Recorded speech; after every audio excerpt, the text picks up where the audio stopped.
Welcome to Nighthawk's News with Elizabeth and Vinny. I'm Elizabeth. I'm Vinny. Today is Thursday, September 19th, 2013. On today's show, we're going to be talking about the shooting at the Washington Naval Yard, and we're going to be talking about the current events going on campus. We'll be joined by Michael McNamara and Dylan Brown for insight on those events going on as well. Okay, so next Thursday in room 522, Eric Skipper, CEO of Oconee, will lead a discussion called Dialogue for Difference. Take a pledge to not text and drive. AT&T will be holding an event today in the atrium all day. There will also be a discussion for the Disability Awareness event at 12 o'clock in room 522 on Monday, September 30th. On Tuesday, September 24th, Nighthawk Entertainment will be holding a breakfast for students. All students are welcome. Registration for intramural volleyball will end Friday, September 20th, and games will start September 25th. Joining us today to talk about those events going on with intramural sports is Michael McNamara. Hi, Michael. Thank you for joining us. My pleasure. Okay, so what sports is UNG Oconee offering this semester? This fall is volleyball and flag football. Okay, so what is your outlook on the upcoming flag football season? Well, flag football actually started last night, Wednesday at 4 p.m., but it looks like the team to beat this year is going to be the Illuminati. They're the defending champions, and they pretty much had the same team from last year. Awesome. Was there a growth with the participation from last year to this year? Yes, last year we were at 8 teams, and this year we're at 12. Good. Will the teams compete with other campuses, or is this strictly Oconee? Well, during the season it's just going to be Oconee teams, but after the season's over, the champions will get together and have a sort of like a champions tournament. Okay, thank you, Michael. Aaron Alexis, the shooter of the Washington Naval Yard, seemed to slip through the cracks after a history of arrest and mental illness. Today I'm joined by UNG online radio host Dylan Brown and UNG opinion writer as well. Dylan, thank you for joining us. Thank you for having me, Andre. It's a pleasure to be here. Great.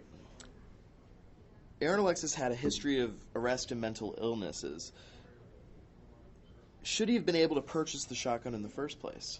To put it simply, no. I don't know how else to say it, honestly. He should not. I mean, I'm not advocating anything weird or anything that isn't on the books already, just that we follow the laws and procedures that are already on the books. People with mental disorders such as these can't own firearms. It's just that simple. Absolutely, I totally agree.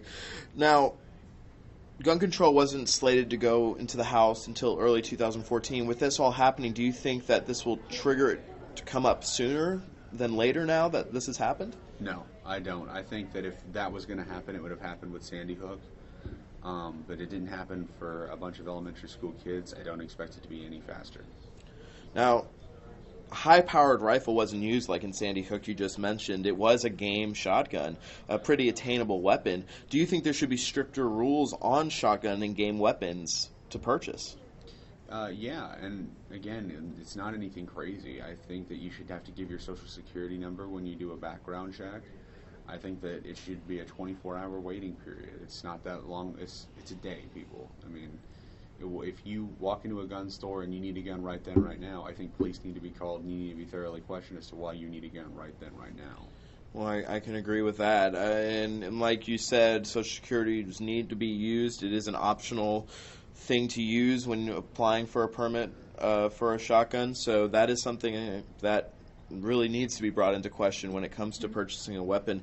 Aaron Alexis wasn't an everyday person. He was in the Navy. Mental illness is all about. Do you think this could have stemmed from being in the Navy, or should he have been allowed in the Navy at all? Well, it very easily could have been from his service in the Navy. I mean, I don't know what his service record looks like offhand, but that could have easily contributed, and it most certainly probably didn't help.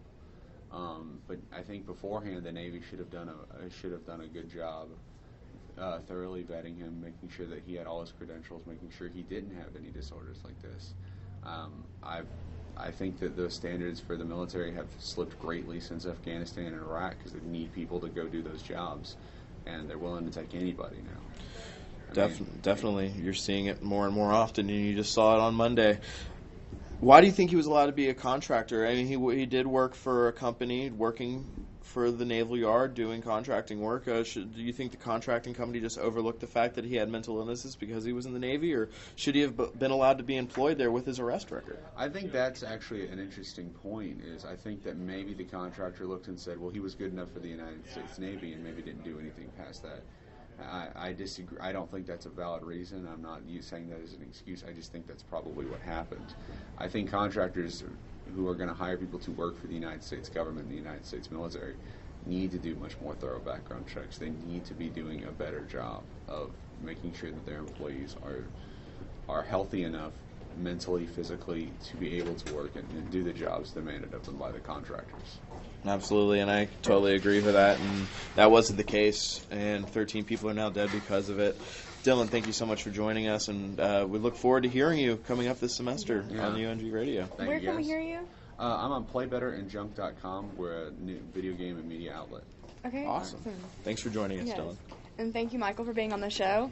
And thank you guys for watching us. And look for us every Thursday at ungnetwork.com under the video tab. Again, I'm Elizabeth. And I'm Vinny. And we will see you next week.